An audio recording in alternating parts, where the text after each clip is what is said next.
Ataque de oso en Quiroga, Lugo esta fin de semana. Mirade como reventou todas esas colmeas. O animaliño non andivo con miramentos, Quen grava estas imaxes é Manuel, o dono das colmeas. Calcula que o oso desfixo completamente unhas 25 cheiñas de mel. Falamos de case 400 kilos de mel perdidos. El viu unas este luns, cando ia cos xerros precisamente a sacar o mel. Ao chegar, observaron parte da desfeita que está desvenda agora e chegaron a pensar que lles entraran a roubar, pero cando viron todo isto xa non tiveron dúbidas. Fora, sen dúbida, un ataque do oso. Pois sí, non é a primeira vez que Tiña lle fame. pasa. Tiña fame o oso, parece ser que sí. Carai. Porque, como digo, non é a primeira vez que ocorre. Xa foi máis veces. Mirade, o ano pasado a Manuel pois destrozáronlle a lo menos o dobre das colmeas que lle destrozaron esta fin de semana, pois presuntamente tamén un oso. A esta hora, 8:23 da tarde, saudámolo xa, Manuel, moi boas tardes. Hola, boas tardes. Bueno, Manuel, vai a sorpresa das desagradables, verdade? Ao chegar ali as túas colmeas e velas outra vez esnaquizadas e ademais nunha zona na que, se non me equivoco, non fora antes, non? Non as fora esperabas? antes.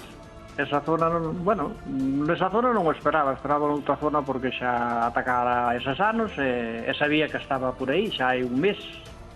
Entón non esperaba o ataque nesa zona, claro, esperaba noutra. Pero bueno, na outra tíalle pastores e tenlle algún medo non traía.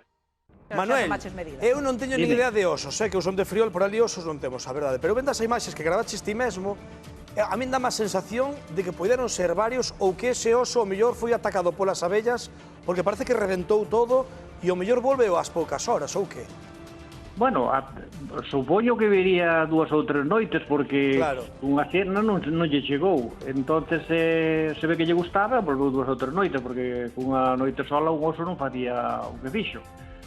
Claro. Entonces, bueno, que foran 2 ou 3, pois non sei, eu sabía que había un oso, desde hai un mes e pico, Aí está na fichado. serra, no pico do Montouto, Volvera. e bueno, penso que sería ese, pero claro, se estuvo 2 ou 3 días, pois fartouse, ben. Vai, Manuel, eu entendo que o oso vai buscar alimento, non? Vai a esa mel, tamén as larvas das abellas, incluso. Cantos kilos máis ou menos estimas que puido destrozar o oso? Sí, bueno, aproximadamente de 350 a 400 kilos, sí. Foi o que, bueno, Claro, eso en cartos, o que Manuel. destrozou o que comeu, non? Pero bueno, é o que hai, o oso ten que comer, e o mel gustalle, entonces estamos así. Home, o mel de Manuel é sin duda un dos mellores de Galicia, creo que foi un dos primeiros produtores de mel ecolóxico. Manuel, se non me equivoco, tes 1.800 colmeas, case nada.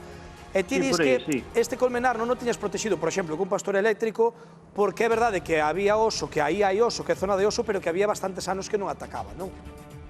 Sí, bueno, nesta zona de Feito, nesta zona de Villarmiel, é dicir, Eixiro en Villarmiel é o meu pueblo e sí que ten atacado xa hai 2 ou 3 anos, pero en cambio en Eixiro tiña 2 colmenares e nunca veu. Entonces non contaba con ele aí, claro, por eso non estaba protegido, efectivamente, sí. Claro, Manuel, se non me equivoco, hai... Bueno, xa como decimos, ese ataque do oso non é nada novo, verdade? Hai 4 ou 5 anos tamén che atacaron as colmeas e daquela sí que recibiras unha compensación. Non sei se estás facendo algún tipo de trámite para que este ano tamén che compensen por esas colmeas perdidas.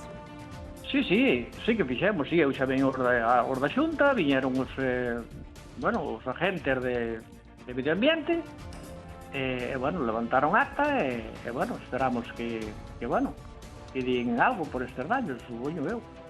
A verdade é que o festino foi pequeno, estamos vendo as imaxes, Manuel, e a verdade é que toca un pouco o corazón ver aí as colmeas, pero bueno, é o que hai. Sí, fixo canteira, pero bueno, a ver, o bichiño ten que comer. Os bichiños está ben que existan e efectivamente buscan o seu alimento, así que, Manuel, a verdade é que... É normal, nós tamén o buscaríamos se non tuveramos que comer, non? Efectivamente, para iso teñen que estar as axudas para solucionar este tipo de problemáticas. Manuel, de verdade, sigue con estos colmeas, 1.800, case nada, sigue con ese mel ecolóxico aí dende Quiroga, Lugo, que é un dos mellores que temos en Galicia, así que a por el. Grazas, Manuel. Grazas, Manuel, un abrazo. Venga, hasta logo, chao. Un abrazo ben forte, claro. Carai. É o que digo, bichiño. Verdade, Pero é que está bonito enfame. esta comprensión, porque obviamente cando ves eso, aí tache rabia, pero mirade, Manuel, que sentido común, o bicho ten que comer e é o que hai. É que Agora, vai facer, é o toca que hai. solucionar o problema.